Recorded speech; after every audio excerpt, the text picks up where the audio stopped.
Kaya nga tuloy-tuloy pa rin ang budget deliberations para dun sa mga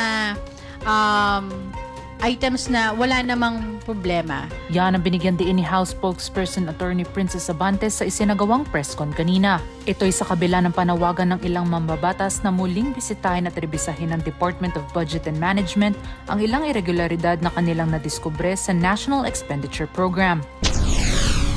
Hindi natin alam kung paano ang magiging kung gaano kabilis yung magiging review ng DBM doon sa mga budget na may nakitang observations, may mga observations sa mga members.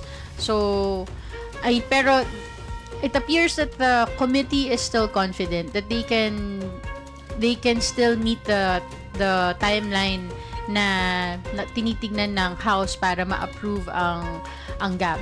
Kaugnay niyan, binanggit din ni Abante na handang mag-overtime ang mga mambabatas sa trabaho para lang matiyak ang pagpasa ng national budget.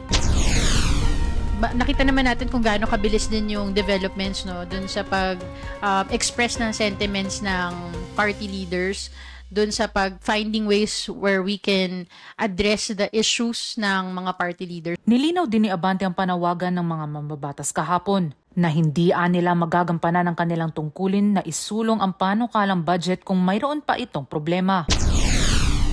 So, ayusin na muna. Itama muna para pagdating sa Kongreso, mapasa namin at ma-review namin at mapasa namin ng maayos yung budget na talagang maa-address ang concerns ng mamamayang Pilipino.